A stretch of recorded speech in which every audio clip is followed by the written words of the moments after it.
3장 16절에서 19절. 내가 들었으므로 내 창자가 흔들렸고 그 목소리로 말미암아 내 입술이 떨렸도다. 무리가 우리를 치러 올라오는 환난 날을 내가 기다림으로 썩이는 것이 내 뼈에 들어왔으며 내 몸은 내 처소에서 떨리는도다. 비록 무화과 나무가 무성하지 못하며 포도나무에 열매가 없으며 감람나무에 소출이 없으며 밭에 먹을 것이 없으며 우리의 양이 없으며 외양간에 소가 없을지라도 나는 여호와로 말미암아 즐거워하며 나의 구원의 하나님으로 말미암아 기뻐하리로다. 주 여호와는 나의 힘이시라. 나의 발을 사슴과 같게 하사 나를 나의 높은 곳으로 다니게 하시리로다. 이 노래는 지휘하는 사람을 위하여 내 수금에 맞춘 것이니라. 아멘. 여러분, 현재의 삶에 얼마나 만족하고 살고 계시는지 모르겠습니다. 만족하시나요? 만족할 뿐만 아니라 삶의 기쁨과 또 즐거움이 있으신지 모르겠습니다. 그렇다면 얼마나 좋겠습니까만 많은 경우에는 삶이 좀 불만족스럽고 또 불평, 불만이 많은 것이 우리 현실이죠. 이제 그 이유를 좀 생각을 해보면 좋겠습니다. 무엇이 우리의 삶을 만족시키고 또 무엇이 없어서 우리가 삶이 불만족스러운가? 반대로 그러니까 무엇이 더해지면 내 삶이 좀 만족스러울까? 좀 굳어진 얼굴이 딱딱해서 미소도 나오지 않는 그런 얼굴들이 좀 부드러운 미소가 짓게 되는 그런 삶이 될까? 오늘은 이 하박국 선지자의 말씀, 하박국 이 말씀을 통해서 지금 제가 드린 질문, 무엇이 우리 삶에 기쁨을, 즐거움을 줄 수 있는가? 우리의 여러 문제들 때문에 고통스러운데 그런 삶의 문제의 해결은 무엇인가? 이것에 대해서 묵상하는 시간을 갖도록 하겠습니다. 먼저 하박국 선지자는 어느 시대에 살았느냐? 예레미야 선지자와 동시대 사람입니다. 예레미야서는 우리가 몇 주에 걸쳐서 말씀을 묵상했기 때문에 이제 어느 정도 익숙하실 거예요. 남유다가 멸망할 때쯤, 멸망하기 전부터 멸망한 후까지 이렇게 말씀을 선포했던 그런 선지자였습니다. 같은 동시대이고 이제 짧으니까 이 3장밖에 없단 말이죠. 짧으니까 예레미야 선지자와는 좀 예레미야 선지자의 말씀은 굉장히 방대하지만 반대로 이 하박국은 짧기 때문에 어떻게 보면 강렬한 메시지를 우리에게 주신단 말이죠. 그런 점에서 우리 삶의 기쁨과 만족 어디서 오는지 그것에 대한 답을 우리가 좀 찾을 수 있게 되는 것을 바랍니다. 좀 더 구체적으로 이제 이 선지자의 시대를 말씀을 좀 드리면 이제 요시야 왕이 죽은 후에 이 유다는 이제 급속하게 나라가 망하기 시작을 하는데 요시야 왕이 죽고 나서 그리고 여호야김이라고 하는 왕이 이제 통치를 해요. 11년 통치를 합니다. 뭐 그 전에 한 3개월을 했는데 뭐 3개월 무슨 통치 영향이 있었겠어요? 그리고 이 여호야김이 이제 죽고 난 다음에 또 3개월을 여호야긴이라고 하는 왕이 통치를 하는데 그것도 뭐 영향이 없고 그 다음에 이제 시드기야라고 하는 왕이 마지막 왕입니다. 똑같이 11년이에요. 그러니까 한 22년, 한 23년 이 정도가 되는 게 이제 마지막 시기인데 여호야김이라고 하는 왕이 통치를 하던 시기쯤에 예레미야도 그렇고 이 하박국도 그렇고 말씀을 전하는 선지자예요. 그러면 이제 여호야김이라고 하는 왕은 어떤 왕인가? 그걸 조금 설명을 좀 드려야 되겠죠. 여호야김 왕은 애굽이 이집트가 바벨론하고 전쟁을 하다가 뜻대로 잘 안 되면서 내려오면서 이 왕을 갈아치우고 여호야김을 세운 거예요. 그러니까 꼭두각시예요. 이집트의 꼭두각시. 그러니까 이집트의 조종을 받아야 해요. 그러니까 이집트가 조공을 바치라고 하니까 세금을 뜯어내야 되거든요. 그래서 백성들을 아주 가혹하게 세금을 부과하기도 하고, 그런데다가 더구나 자기 왕궁을 아주 화려하게 또 짓는 거예요. 그 뭐 다 돈이 어디서 나오겠어요? 세금이 있지 않겠어요? 그러니까 이제 백성들에게 아주 폭압 정치를 하고, 그러면 분명히 저항이 있을 거 아니겠어요? 그러면은 이제 사람들은 막 학대하고 죽이고, 선지자 우리야라고 하는 선지자도 이집트로 망명을 갔는데 데려와서 죽이고, 아주 악한 왕이에요. 하나님 기뻐하실 수가 없는 그런 왕이었죠. 이런 시대예요. 그러니까 그 시대 상황 자체가 굉장히 모순이 많은 그런 시대였어요. 그러니까 우리나라 역사도 이렇게 생각해 보면 아주 뭐 통치자가 아주 폭압 정치를 하는 그런 사람, 그런 시대는 백성들이 죽어나가지 않습니까? 세금 막 내야 되고 돌아오는 거는 없고, 이렇게 되니까 어떻게 되겠어요? 부르짖죠. 선지자가 뭐 나가서 시위를 하겠어요? 하나님께 기도하는 거죠. 이 기도가 더 무서운 거죠. 그러니까 하나님께 이 선지자는 많이 기도를 했던 거예요. 이제 내용은 좀 이따 말씀을 드리고, 그리고 이제 하박국은 굉장히 짧아요. 3장밖에 안 돼요. 여러분이 그 구조를 딱 알면 내용이 금방 이해가 돼요. 첫째 1장은 하박국 선지자가 제가 말씀드린 당시의 시대 상황이에요. 시대 상황을 보고 하나님 이게 뭡니까? 이 나라가 이게 뭡니까? 이게 나라입니까? 막 이렇게 하나님께 기도를 하는 거예요. 악한 자들을 좀 벌하셔야죠.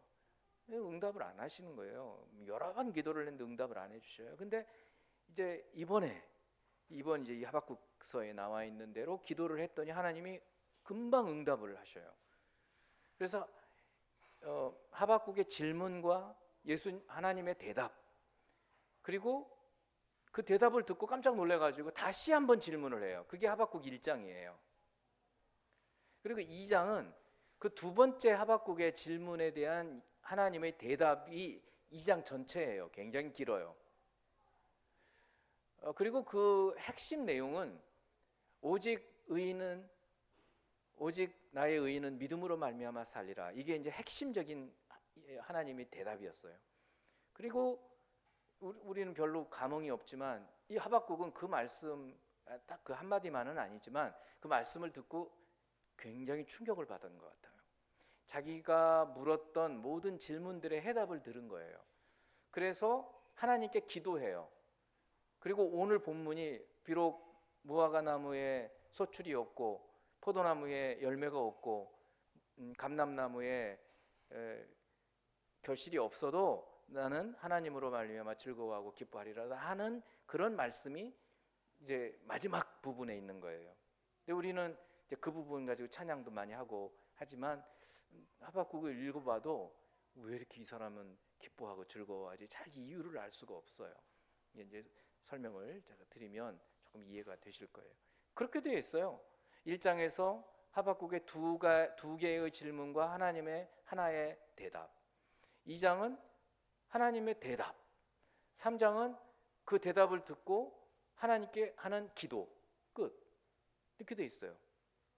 자, 그러니까 아주 심플해요. 여러분 이제 내용을 조금씩 보도록 하겠습니다. 1장 2절에서 4절을 보겠습니다. 여호와여, 내가 부르짖어도 주께서 듣지 아니하시니, 아까 제가 말씀했던 계속 기도를 해도 응답이 없어요.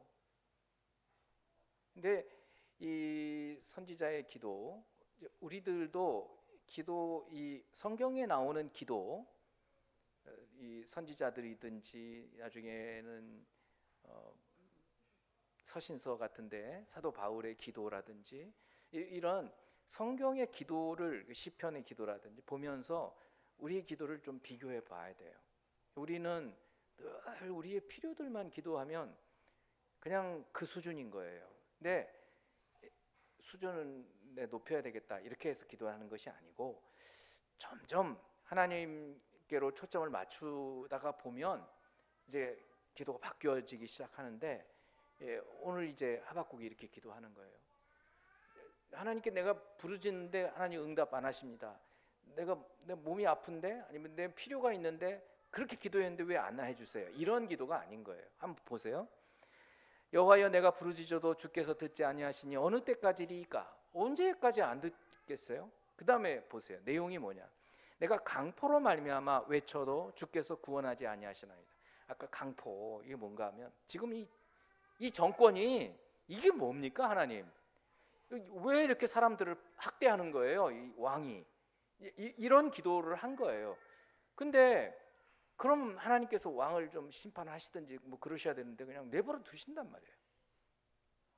3절 어찌하여 내게 죄악을 보게 하시며, 그러니까 막 사람들 끌려가고 매 맞고 그런 거를 막 보는 거예요. 그 나쁜 짓을 안 했는데도 패역을 눈으로 보게 하시나이까? 겁탈이라는 거는 폭력으로 뺏는 것을 말해요.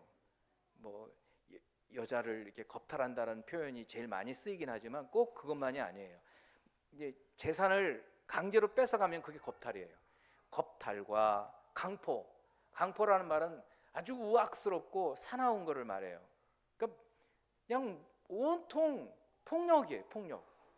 막 말을 해도 막 아주 그냥 막 듣기 막 섬찟한 그런 말들을 막 하는 거죠. 요즘에 뭐 유튜브에서 그런 소리들 많이 하잖아요. 다 좋지 않은 거예요. 그런 거는 듣지 마세요, 여러분. 이 보세요. 겁탈과 강포가 내 앞에 있고 그러다 보니까 변론과 분쟁이 끊임없이 싸우는 거예요. 끊임없이 변론과 분쟁이 일어난나이다. 이러므로 율법이 해이하고, 그러니까 하나님 나라 하나님의 백성인데 하나님 말씀대로 율법을 따라서 살아야 하는데 율법을 안 지키는 거예요. 해이해요. 정의가 전혀 시행되지 못해요. 하나님의 뜻이 정의와 공의를 행하는 거잖아요. 근데 말만이지 정의는 시행하지 않는 거예요.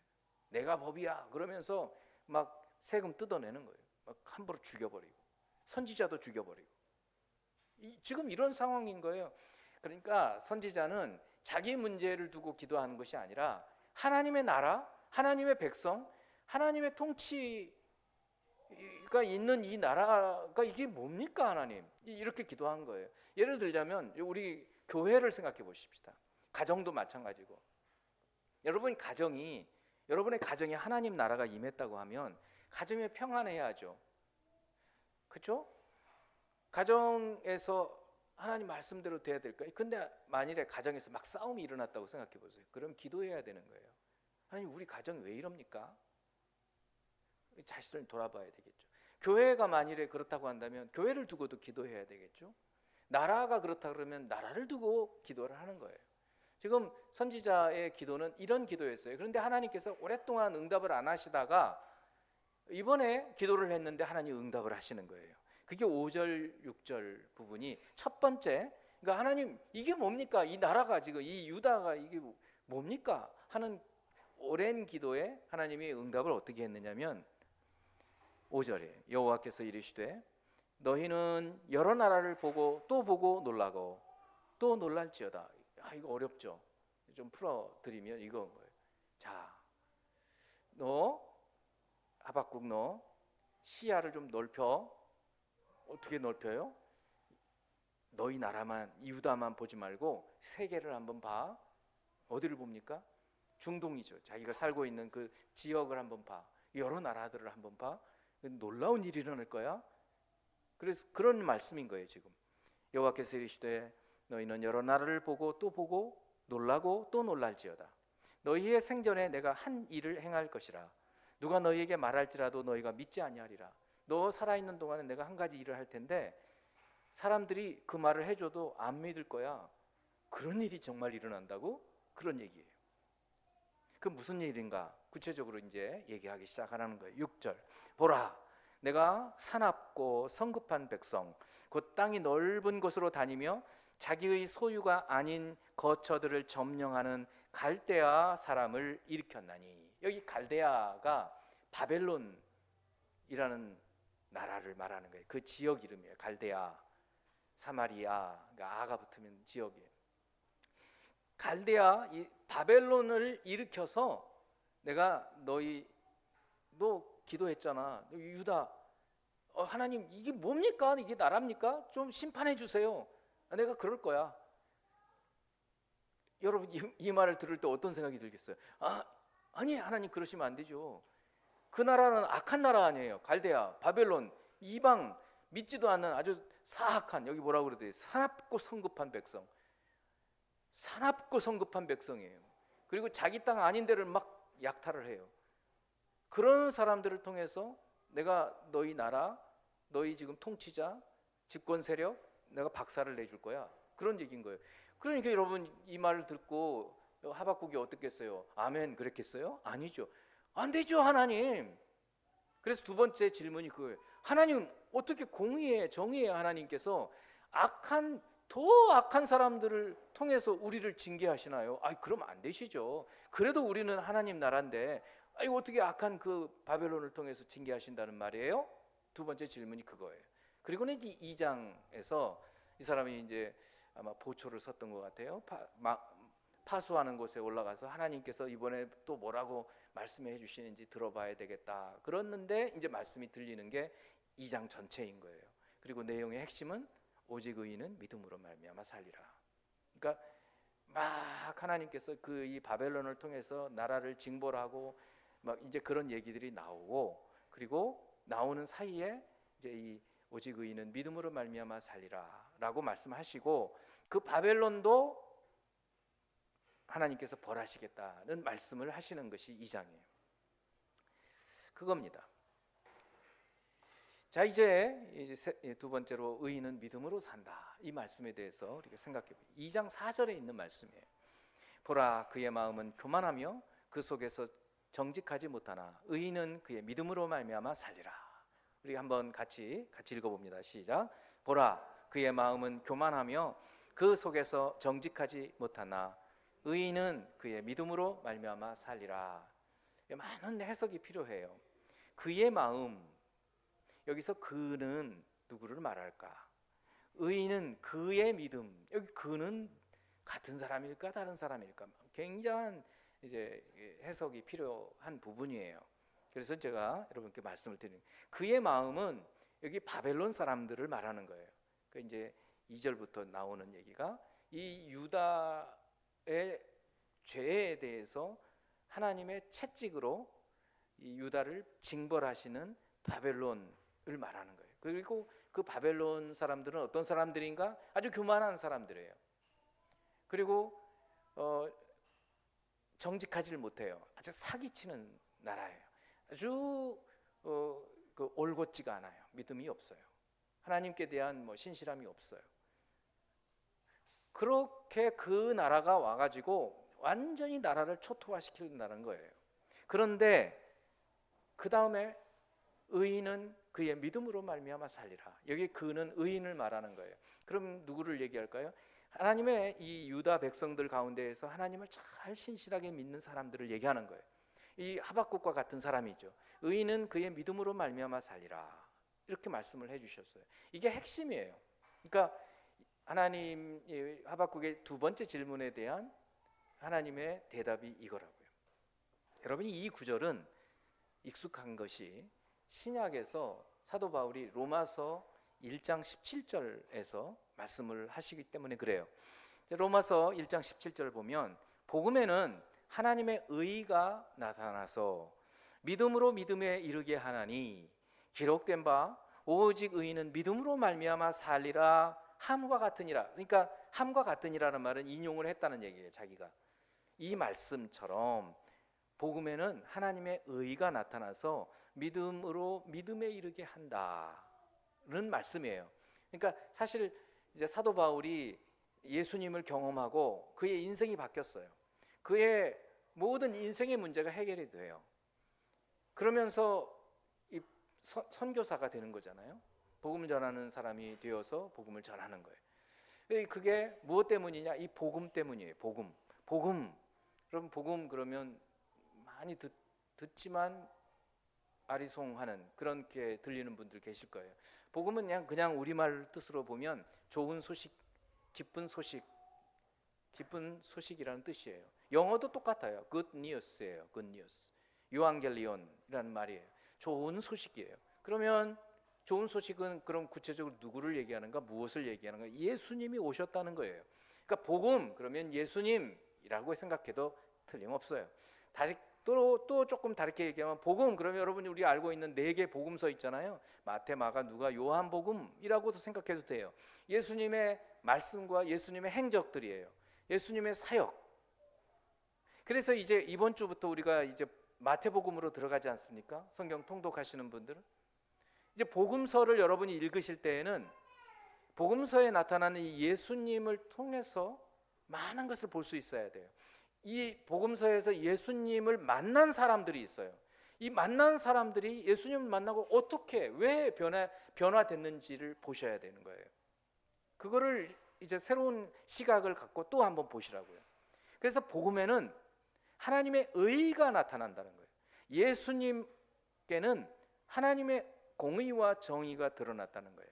그래서 그분을 믿으면 믿음으로 믿음에 이르게 해요. 이것도 아리송하잖아요. 믿잖아요. 그 한 번 처음 믿잖아요. 그 끝이 아니에요. 작은 믿음이에요. 처음에는 겨자씨 같아요.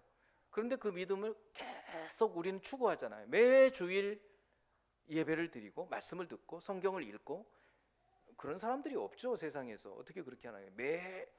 매일 독서하잖아요. 우리는 매일 성경을 읽고 그것도 생각하고. 그러니까 처음에는 작은 믿음인데 나중에 커져가는 거예요. 처음에는 얕아요. 그런데 나중에는 깊어져요. 믿음으로 믿음에 이르게 하는 거예요. 점점 칭의의 믿음에서 의롭다함을 받은 데에서 성화가 이루어지고 그리고 영화롭게 되어져 가는 거예요. 계속 성장해 가는 거예요. 이게 믿음으로 믿음에 이르게 하는 거예요. 근데 마치 이것은 뭐가 같으냐면 그 전에 선지자 하박국이 하나님 말씀을 대언했는데 오직 의인은 믿음으로 말미암아 살리라라는 말씀과 똑같은 얘기다라고 얘기하는 거예요. 자, 이제 우리는 옛날로 다시 돌아가서 하박국 선지자가 오직 의인은 믿음으로 말미암아 살리라라는 말씀을 왜 하셨을까? 그 말씀을 하나님께서 왜 선지자에게 말씀했을까? 선지자 하박국은 온갖 불평이었다고요. 하나님 나라가 이게 뭡니까? 하나님 백성들이 이게 뭡니까? 왕이라는 작자가 뭡니까? 온통 불만, 불평 그랬어요. 그 하나님께 기도해도 왜 응답도 안 하십니까? 막 이러는 거잖아요. 근데 하나님께서 이제 때가 되니까 말씀을 해주시는 거라고요. 그러면서 정답이 이거예요. 답. 하박국의 수많은 질문에 하나님의 대답. 오직 의인은 믿음으로 말미암아 살리라. 의인은 믿음으로 산다. 믿음으로 산다 하는 거예요. 믿음으로 산다. 비록 내가 지금 이 나라를 징벌해서 바벨론이라는 나라가 너희들을 초토화시킬 거예요. 포로로 끌려갈 거예요. 그렇다 하더라도 믿음 가진 사람들은 산다. 이 말씀인 거예요. 자, 그 말씀을 가지고 사도 바울은 예수를 믿으면 산다 이거예요. 복음에는 하나님의 의의가 나타나서 믿음으로 믿음에 이르게 한다. 예수님에 대한 처음 믿음, 그 작은 믿음이 점점점 자라서 구원 얻는 믿음까지 이르게 된다. 같은 메시지가 되는 거예요. 그렇습니다. 여러분, 그런 이제 사도 바울이 이제 16절을 한번 보면 오늘 이게 17절이었잖아요. 바로 윗구절에 뭐라고 얘기하냐면 이렇게 말씀을 해요. 내가 복음을 부끄러워하지 않는다. 자기 고백이에요. 부끄러워한다는 말은 이게 소극적이고 부정적인 말이잖아요. 않는다라는 말은 부정어잖아요. 그러니까 부끄러워하지 않으니까 부정의 부정이니까 강한 긍정이에요. 나는 복음을 너무 좋아해. 그런 얘기예요. 그렇게 표현하는 것보다 예전에는 이 글씨를 쓴 문어체로 이런 표현을 많이 썼어요. 부정에 부정을 해서 굉장히 강한, 나는 복음을 너무너무 사랑해. 왜 그러느냐? 이 복음은 보세요. 여러분, 예수는, 이 복음은 모든 믿는 자에게 구원을 주시는 하나님의 능력이 되기 때문이야. 사도 바울은 이걸 경험했던 거예요. 이 복음, 이 예수를 믿으면 믿는 모든 사람들을 구원해 주시는 하나님의 능력이 이 복음 속에 들어있어. 그런 얘기인 거예요. 그런데 그 복음이 아까 말씀했던 것처럼 믿음으로 믿음에 이르게 해주고, 그리고 예전 하박국 선지자가 얘기했던 말씀처럼 오직 의인은 믿음으로 살아. 그러니까 우리도 예수 믿으면 살아. 그런 메시지가 되는 거예요. 그래서 로마에 있는 이제 개척 교회죠. 작은 가정에 있는 교회들에게 이 로마서라고 하는 서신을 써서 보내면서 이 말씀을 반드시 믿고 예수 그리스도를 믿는 믿음이 어떤 것인지를 아브라함 때부터 논증해서 말씀해 주시는 것이 로마서 전체의 메시지예요. 그러니까 예수님을 경험한 사도 바울이 예수 믿어야 살아, 그런 얘기인 거예요. 그것을 풀이해 놓은 말씀이 로마서라는 거예요. 우리는 그 전에 이 하박국 선지자가 했던 이 말씀을 듣는 거죠. 이 로마서 1장 17절은 굉장히 그 층층이 역사가 쌓여 있어요. 아까도 말씀했지만 하박국 선지자의 이 메시지를 사도 바울이 듣고 예수님 경험한 것을 기록했죠. 1500년대 초반에 종교 개혁자였던 마르틴 루터가 원래는 이 로마 카톨릭 신부였어요. 그런데 도저히 답이 안 나오는 거예요. 그래 고민하던 그런 차에 이분이 이제 로마서를 강론하기 시작해요. 로마서를 이제 풀어서 설교를 하기 시작을 한 거예요. 그러던 중에 이 로마서 1장 17절 말씀에서 정말 큰 깨달음을 가진 거예요. 그 전에 이 로마 카톨릭에서는 행위, 우리가 뭐를 해야, 심지어는 뭐라고 그랬어요? 그 성 베드로 성당을 짓기 위해서 헌금을 넣어야 헌금 은전이 땅 밑에 헌금 앞에 떨어지는 소리가 들릴 때 너의 영혼은 지옥에서 천국으로 옮겨간다. 이런 소리를 로마 카톨릭에서 했단 말이에요. 말도 안 되는 소리죠. 면죄부를 팔았단 말이에요. 그러니까 도대체 이게 뭔가 싶었던 거예요. 이 사도 바울의 이 말씀을 마르틴 루터가 듣고 깨닫고, 아니다, 믿음으로 산다. 오직 믿음으로라는 이제 표어를 내걸고 종교 운동을 한 것이 종교 개혁이 돼 버린 거예요. 그래서 우리 개신교가 된 거예요.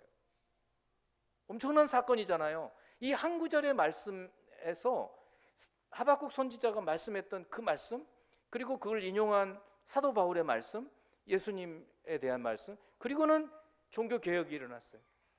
그리고는 1800년대 후반에 영국의 성공회가 이제 뭐 자꾸 침체해가고 쇠퇴해가고 타락해가고 그럴 때 요한 웨슬레이라고 하는 분이 이 마르틴 루터가 이 로마서를 강해해 놓은 서문을 읽었는데, 본론도 아니에요. 서문을 읽는 중에 이 1장 17절을 풀이해 놓은 게 있었던 거예요.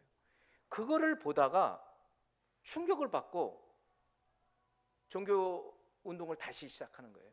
그렇게 해서 시작된 것이 요즘 여러분이 알고 있는 감리교회, 메소디스트.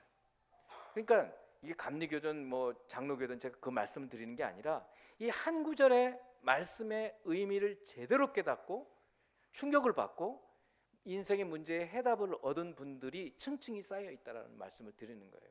그래서 저와 여러분들도, 제가 아까 말씀 처음 시작에 여러분 삶에서 기쁨이 있냐, 무엇 때문에 기뻐하느냐, 뭐가 더해지면 내가 기뻐하고 즐거워할 수 있을까? 뭐가 돈이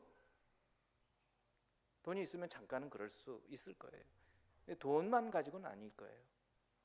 이 인생의 많은 문제에 대한 답이 여러분 뭐라고 생각하시느냐 이거예요.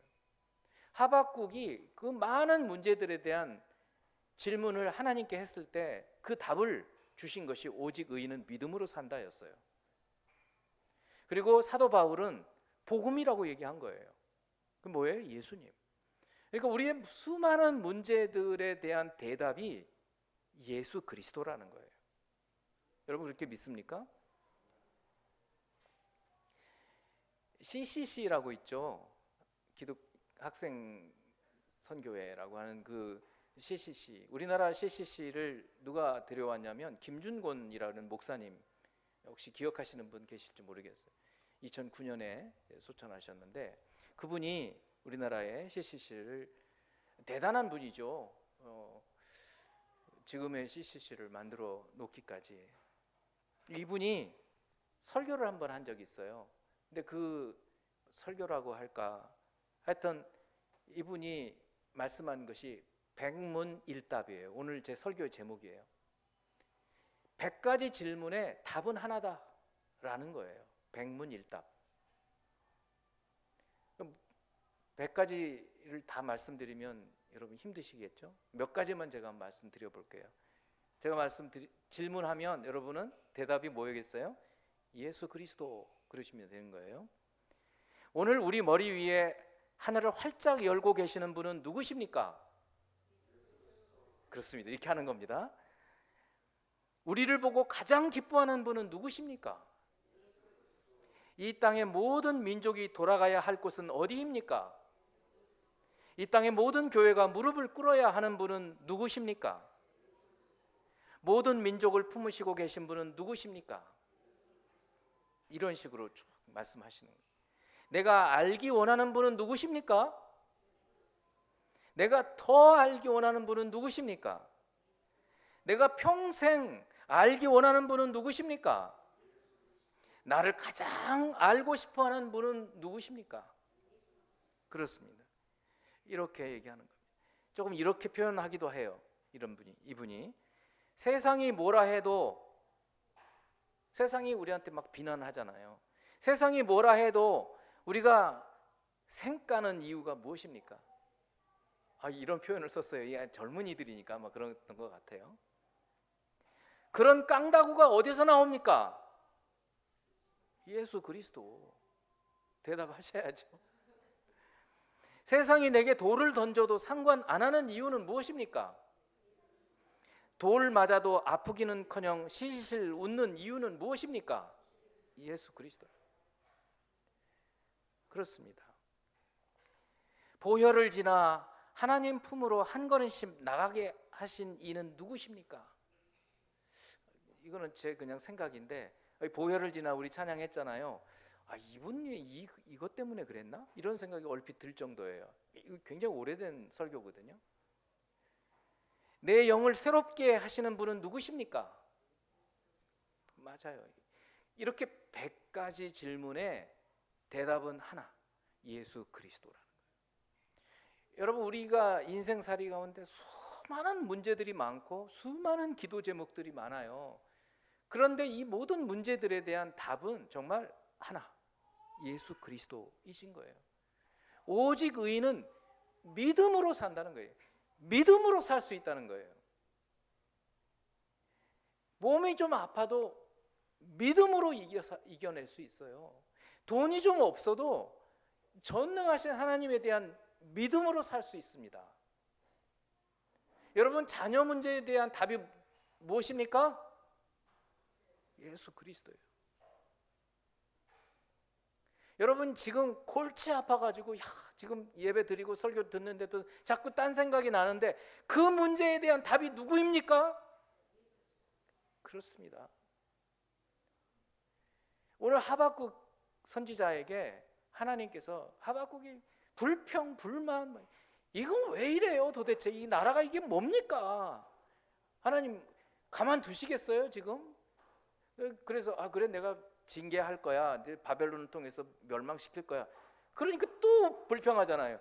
하나님 그게 뭡니까? 악한 사람을 통해서 하는 이 나라를 망가뜨린다고요? 그럴 때 주님 주신 말씀, 오직 의인은 믿음으로 산다. 복음, 예수 그리스도, 이게 답이라는 거예요.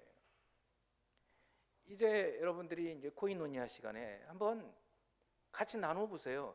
정말 내 문제, 이 문제에 대한 답이 예수님일까? 저는 그렇게 생각했어요. 제가 결혼해야 될까요? 거기에 대한 대답, 예수님 생각했어요. 누구랑 결혼해야 될까요? 끊임없이 기도하면서 예수 그리스도가 답이에요.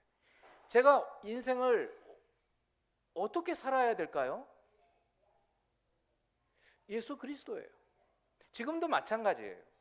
남아있는 인생을 제가 왜 살아야 할까요? 살 이유가 뭐예요? 예수 그리스도인 거예요. 거기에는 굉장히 공백이 많잖아요.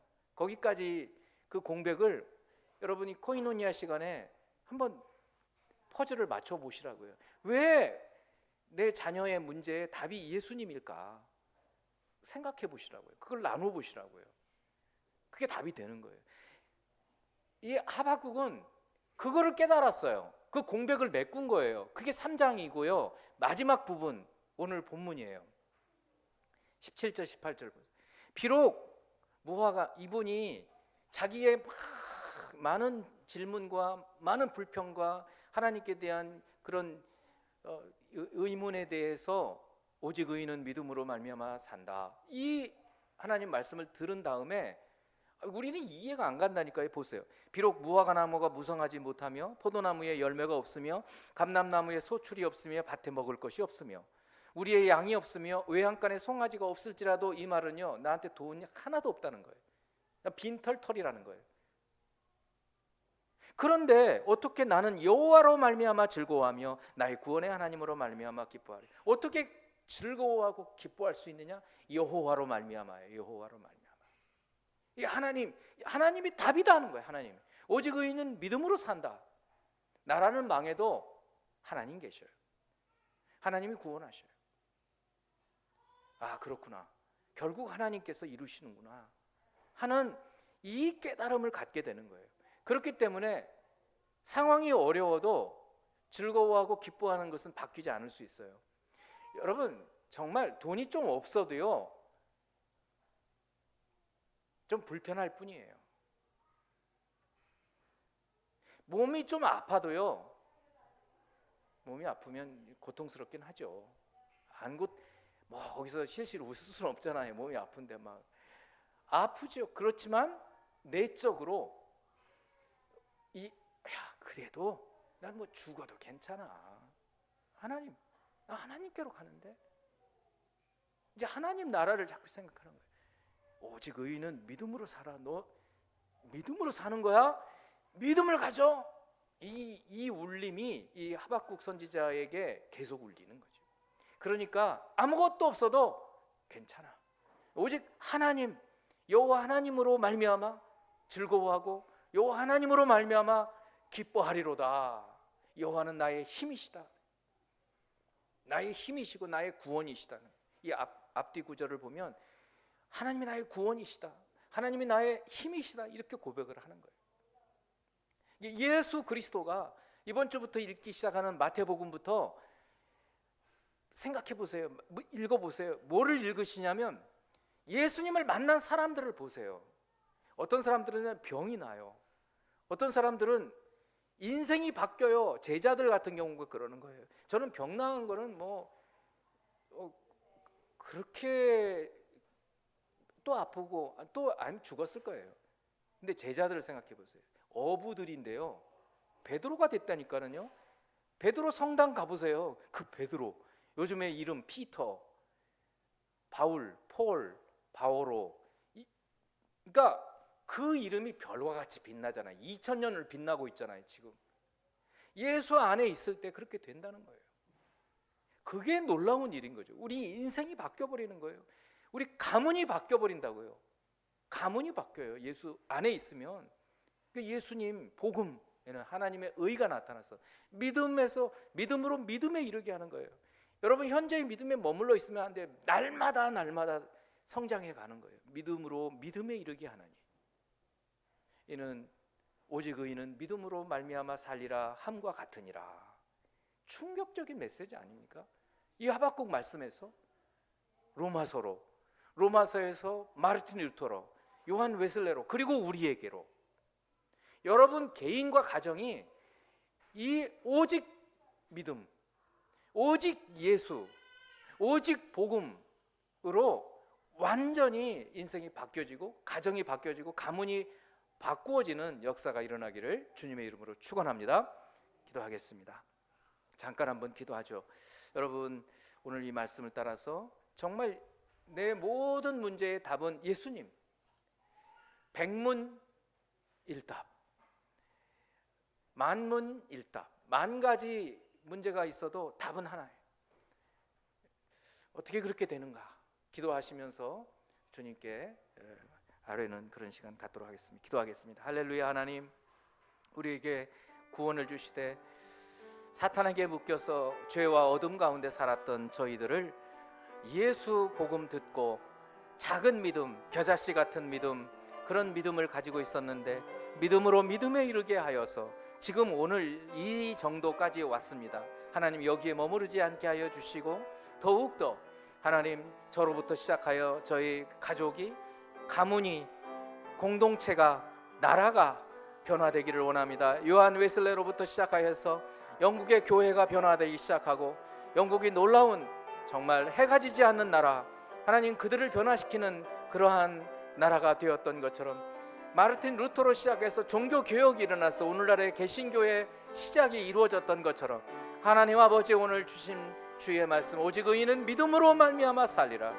믿음으로 믿음에 이르게 하나니 예수 그리스도의 이 복음을 마음에 품고 인생을 살아가게 하시고 나 혼자가 아니라 이제는 우리 가족이, 가문이 변화되어야 되겠사오고 우리 나라가 변화되어야 되겠사오니 주님의 크신 역사 이루게 하여 주시옵소서. 또한 이 복음을 들고 땅끝까지 나가서 복음을 증거하는 선교의 사역도 감당할 수 있도록 축복해 주시옵소서. 예수 그리스도 이름으로 기도합니다. 아멘.